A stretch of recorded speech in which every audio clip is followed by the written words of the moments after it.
you all. I'm very happy to be here with you and share with you this morning. I'd like to begin my time of sharing with a candle lighting service. At the Center for Spiritual Living Palm Beaches, we honor all faith traditions. So we're going to light a candle for each of the world's major religions. And in doing this, we acknowledge both our multiplicity and our unity. The first candle that we light is for Christianity. Christianity is the path of love and forgiveness.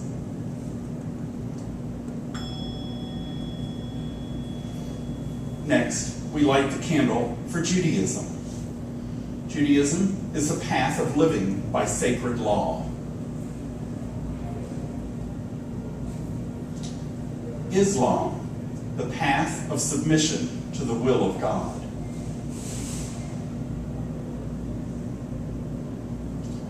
Buddhism is the path of compassion.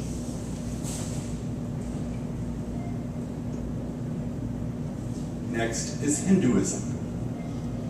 This is the path of knowledge, action, and devotion.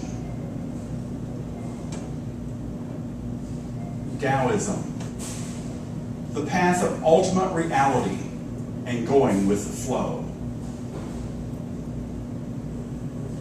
Baha'i, the path of unity and peace. The next candle is for the Native American practice, the path of primal spirituality. The last candle that we light this morning is for the science of mind, the path of love and law, and the global heart vision.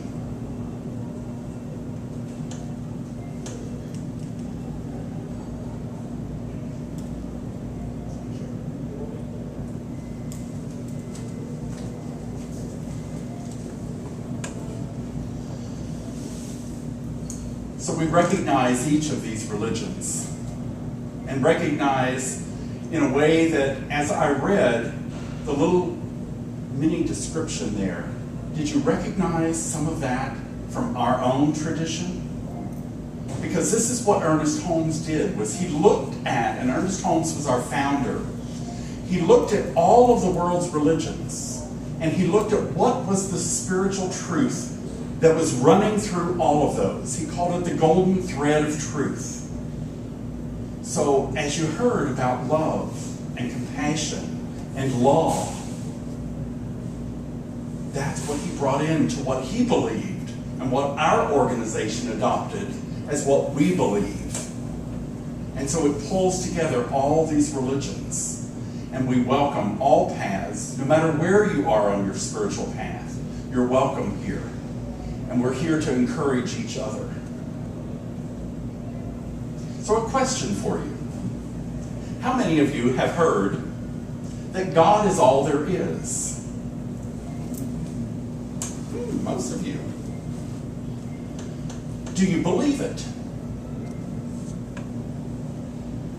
So if you've heard God is all there is, and you believe that, do you live that way? Ooh, that question got a little harder, didn't it?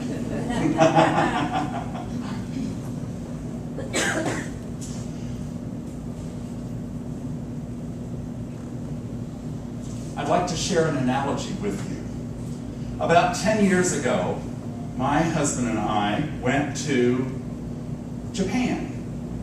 And one of the highlights of our trip in going to Japan was to climb Mount Fuji. My son happened to be living in Japan, so his work coordinated a trip because it was after the climbing season. Right at the end of the climbing season, so most of the huts were closed going up the trail. And his boss wanted to make sure he got back to work. So he hired a guide to take us up the mountain. Very interesting. But Mount Fuji is a sacred mountain. And being a sacred mountain, it represents God to the Japanese people. The indigenous religion in Japan is Shinto. And Shinto sees God in nature. And so they recognize God as this mountain. It's a very sacred mountain to walk, and it's one of 3 sacred mountains in Japan. The first person to climb Mount Fuji was in 663. That was a long time ago. It was an anonymous Shinto monk. And seeing God in nature, he made that climb up the mountain. It was a very spiritual experience for him. Because this was a sacred mountain, no one else was allowed to climb the mountain. The other monks could climb. But it wasn't until, that was in 663, it wasn't until 1868 that a foreigner was allowed to climb the mountain. And that foreigner was Sir Rutherford Alcock in September of 1868. So that's enough history about Mount Fuji. I kind of painted the picture there, right? You can see it's a huge mountain, and you have to be miles away to really take in the whole mountain itself. So visualize with me for a moment. If we had people holding hands all around the base of Mount Fuji, it would take thousands of people because it's a huge mountain. So if you have all these people holding hands around this sacred mountain, and then you ask them, because this represents God, what is the face of God? Tell me what God looks like. How do you think they would describe that? There's 4 main routes up the mountain. The Yashinto Trail is the most famous one, and this is the North Trail. At the beginning of this trail, there's 5 lakes at the base of the mountain. There's a nice flowering meadow, and then as it goes up, it gets very jagged with rocks, and it gets steeper and steeper as you climb that mountain. On the east side, you have the Samshuri Trail. The Samshuri Trail is gently sloped. It has an approach with a lot more trees, and it's easier to climb. However, this trail is a very long distance to the top of the mountain.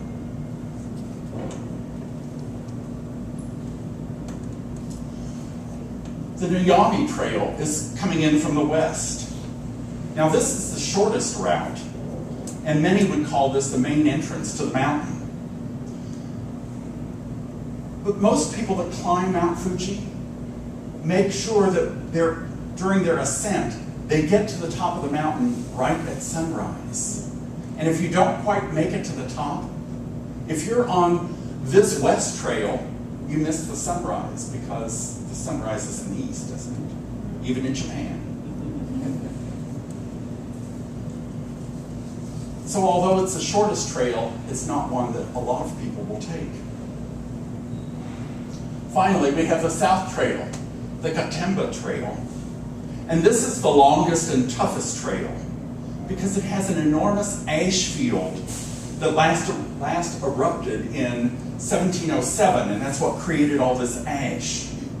And so it's very difficult to walk through, and it's a very dirty trail because the ash gets in your shoes, it gets all over your clothes as you're trudging along.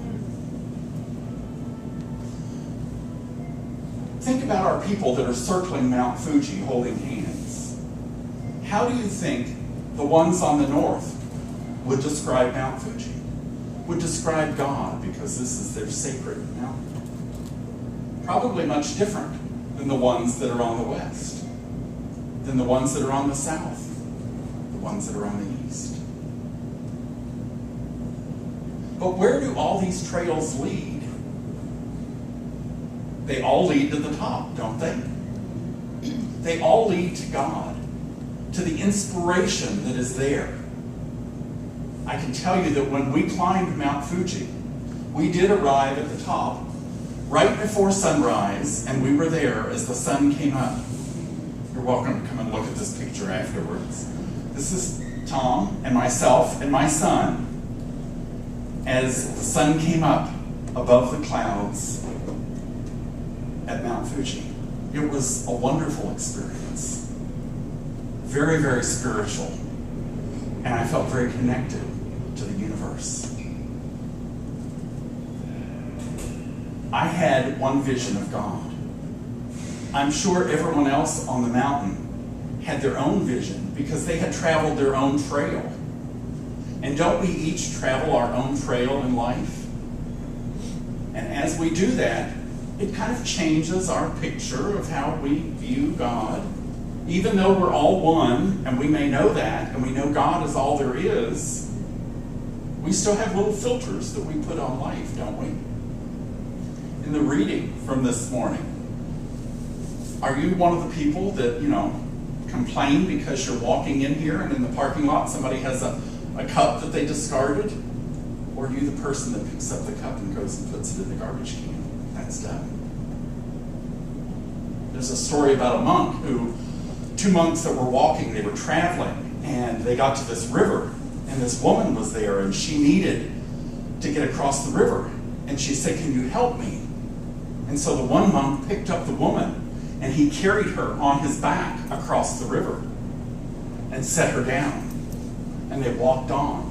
And many miles later, the second monk said, "I cannot believe you did that.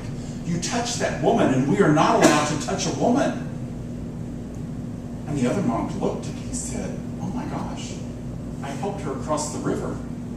I set her down miles ago. You've been carrying her with you all this time." Where do our minds go? How do we hold on to things? We lit candles this morning for all these different world religions. And how do you view those world religions? When you see those people in the marketplace with us, when they're our neighbors, when they're our co-workers, when they're people that could be friends to us, do we befriend them? Do we really get involved? Or because we don't understand, do we keep them at arm's length? Do we say they're wrong? Some paths require special prayers. Remember our different paths up Mount Fuji? Well, some of those paths require that people do different prayers than what we do. Some say you have to wear certain clothing. Some will do incense and dancing. Oh my gosh, how fun would that be? And some of the paths will embrace silence. And they worship stillness. They all lead to the same place. The goal of each one is to know God, to feel that personal experience with the creative intelligence of the universe. So as we see different paths to God, do we allow that to be? Do we think that we all have to say the same prayers? This morning we've heard a couple times how Spirit is infinite. So can we understand that all paths lead to God? It's just different ways, different roads that people take. Do we have to say our way is the only way?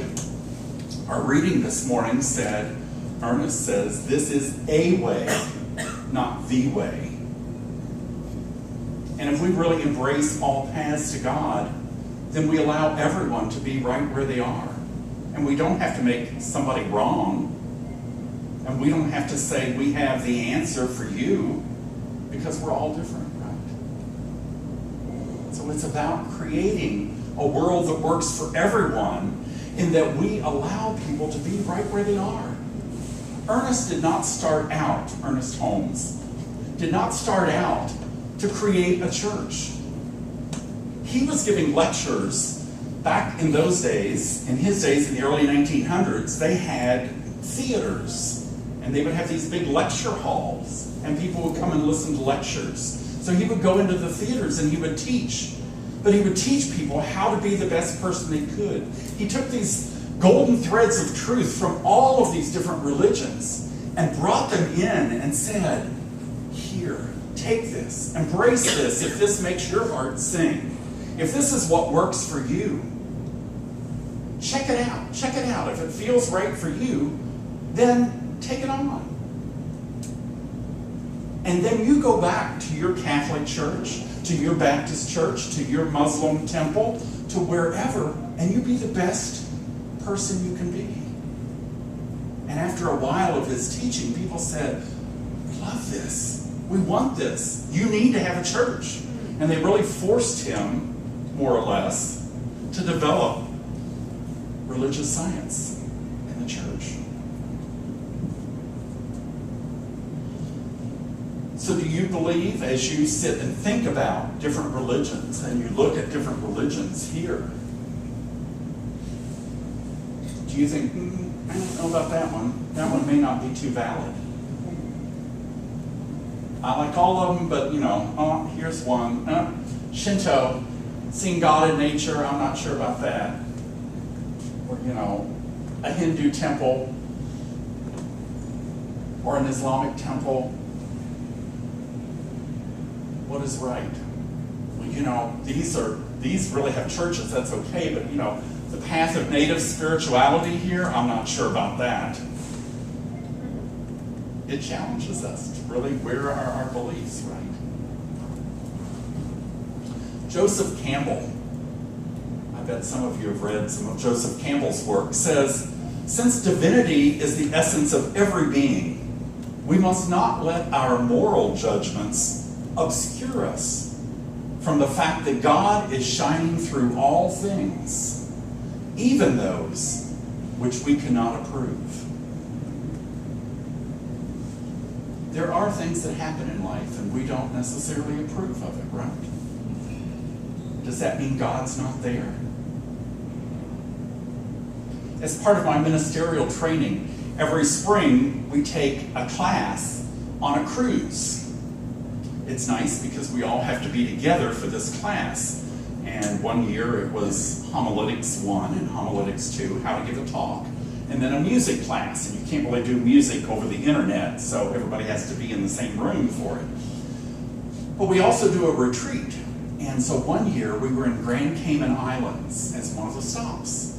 And they said, here's your assignment for the day when you go onto the island. Because they couldn't let us just have free time. We had to be doing something. So your assignment was to go through the island and find a spot where God was not. It was really interesting because I happened to be walking with one of our teachers through the island. And we're going around and, there was beauty there and all this stuff, and it was very easy to see God. But I'm trying to find, is there a spot that God's not? And I'm like, look at that pole. There was an electric pole that probably had 20 lines on it and went in every different direction and all this stuff hanging off of it. And I said, Reverend Peggy, does that look like God?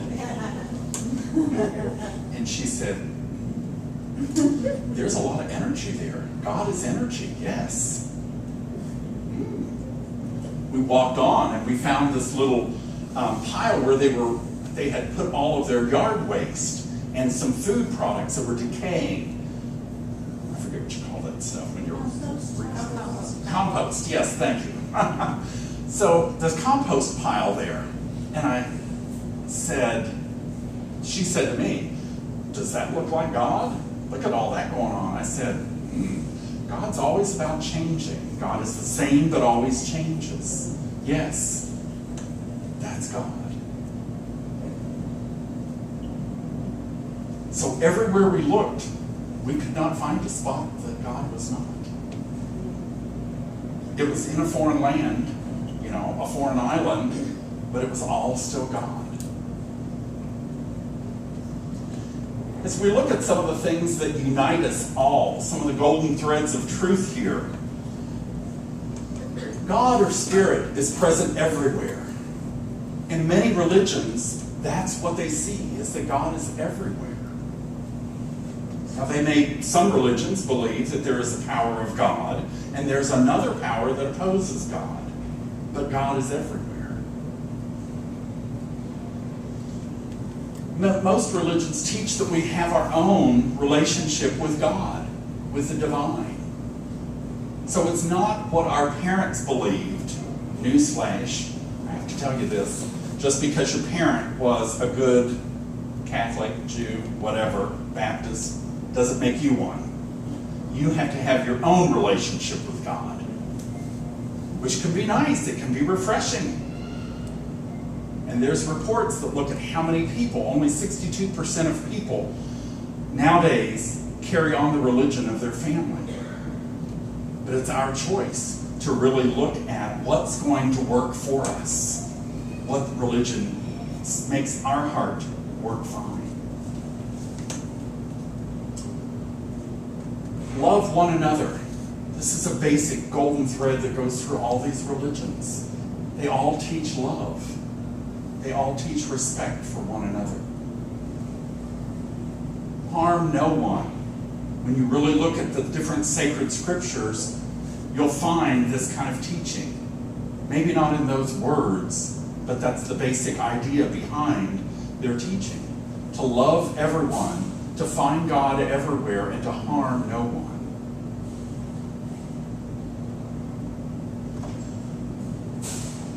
One of the things that I have gotten a different view of is Islam. I'm currently finishing a class on Islam. Now, the media would have me think that Islam is not about love, is not about not harming anyone, because when they come in and they talk about Islamic extremists and all this, our teacher is very upset about that because he is a Muslim, he is a Sufi master, and talks to us about love and forgiveness and compassion. And Islam, as we lit our candle this morning, is for the path of submission to the will of God. Does that sound like a Muslim extremist that's out to try to hurt someone? And a lot of the Muslim extremists are doing harm to other Muslims because they have so many differences within their religion. And he was explaining 5 different schools of Islam. And the difference in 2 of the schools is, do they begin fasting on Ramadan 20 minutes before sunrise or 15 minutes before sunrise?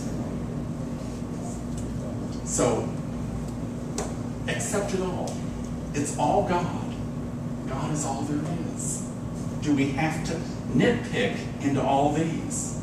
Well, you don't say prayers like I do. You know, another thing that I've learned in this Islam class, and I didn't understand, I've seen pictures of all the people in the mosque that were, kneeling and had their heads on the ground.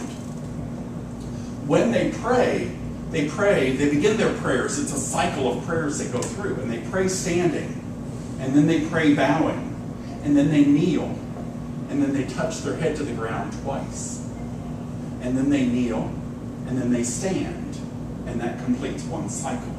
And they go through at least 5 of those cycles on each prayer. What that speaks to me of? Dedication, because they're called to prayer 5 times a day. So 5 times a day they're doing at least 5 of those cycles. They have to have a prayer mat with them because there's purity laws that they have. Is that somebody who's really practicing Islam? Is that a passionate religion? Yes. Do you stop and pray consciously 5 times a day? Do you know why they touch their head to the ground? Because they said, when your head is touching the ground, it's the only time that your heart is higher than your head. I love that. The feeling that's there. Letting my heart lead instead of my head. And sometimes we're so much in our head that it's hard to let our heart out. It makes us a little more vulnerable. And the last thing here for this slide is be authentic. Live your truth. What makes you sing? What resonates with you? And so in our teaching, as we look at these golden threads of truth, we say, don't believe me. Go try this for yourself. See if this works for you. And if it works for you, then you adopt it. Don't do it because I said. Our religion in science of mind is really a do-it-yourself religion. It's all about being conscious of what we're doing and leading and creating our own lives. And when we get that we create our own lives, we create separation if we want separation from other people or from God, or we create the unity as we see that we're all one and we bring that together. So it's our choice how we want to do that. Oscar Wilde said, "Be yourself. Everyone else is taken." Now I have to tell you real quick that starting into ministerial school, I have heard some really powerful ministers speak. And it's like, oh my gosh, I really want to speak like her. She is so good. That's so great. Oh gosh, he really is good. I like the way he does this. And what I found is it doesn't work for me. I can't be that person. I can't be Reverend Marcia. I can only be me. And when I give power to my authentic voice, when I live my truth, then it's much more real. And so for each of us, that's our challenge, is to live our truth. Do we want to see ourselves as separate from other people? Or do we want to see ourselves as all one, united and encouraging other people to live their highest and best? Be the best Muslim you can be. Be the best Catholic you can be. I honor you for the way you pray, for the clothes that you wear that protect you spiritually, that give significance to your life. And I don't have to do that because my belief is something else. But I'm not putting you down for your belief. Ernest Holmes, our founder, said, I have it over here on a plaque, "We are bound by nothing except belief." It's our belief that binds us. If we believe that God is out there in heaven and we're here and we have to beg for forgiveness, prosperity, whatever, then that's our belief, and that binds us and that holds us. But if we recognize and we believe that God is all there is, and God surrounds us, and there's goodness in the universe, and the universe is abundant, because look at all the flowers that you see and the trees you see, and the weather patterns that come through, and there's all kinds of things that happen, and we have storms, just like we have storms in our lives and in our emotional lives. Those are all things that show us the many faces of God, the many ways that we experience life. If we accept that and we allow that to be, our lives are much richer. Oh look, I had that on the slide. You didn't have to look at that. I received a plaque when I graduated from my practitioner training. And it was one of the ladies in our center. And she gave me this plaque, and I have had it at my desk ever since. It says, "Whatever you vividly dream, ardently desire, sincerely believe, and enthusiastically ask for, must inevitably come to pass." I love the passion of that. And Ernest Holmes, our founder, said the more emotion you put into your treatment, into your prayer, the faster you'll make that manifestation. So if we really believe, if we really gear ourselves up, the more emotion we can put into it, the faster it's going to happen. And that's why we meet together. That's why we're here today, to encourage each other. We may not know that, but that's really, we want our hearts to be encouraged, right? And so we come here to hear that, to be encouraged, and to see other smiling faces, and to share that with one another. And then we can go out, and we can live our best life. I personally feel called to be able to live my best life by accepting and being open to all people, to all religions, and not to be threatened because somebody dresses different from me, because they believe different than me, or sing songs that are different, or pray. It's all God, and it's all good. And I allow that to be. And I have the choice. Let me just give you the practical part here. I have the choice of how much I want to dance with those people. So if I have a friend and he sends me these emails, and they're usually not encouraging emails. It's about how horrible the president is and all the things, and I just delete the email. I can still be friends with him, but I don't have to discuss politics. I don't have to discuss his ultra-conservative ways. I have a practitioner that's also on that same email list. I do read hers because she will go back and say, check your facts. This is what really happened, or here's the pictures. And so she kind of brings the reality to it. And I don't have to do that. So we can choose how much we want to dance with some people.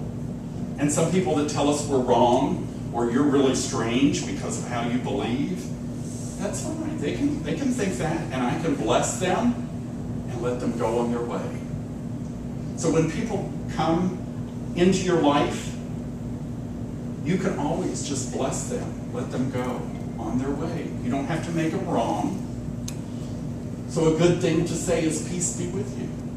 And I can say that in my mind. Peace be with you. And let them go. Peace be with you. I don't have to make them wrong to make me right. Peace be with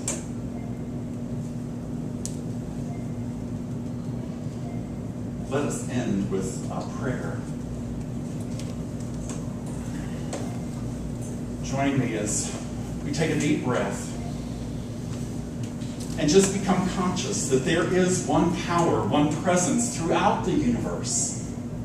And that power and presence expresses in each person, in each life, in each part of nature. I am one with that power and presence, as is each person in this room. For we are all part of the unlimited God, Spirit, Yahweh. And we express as that Spirit in so many ways. I know for each of us a growing acceptance of different expressions of religious faith.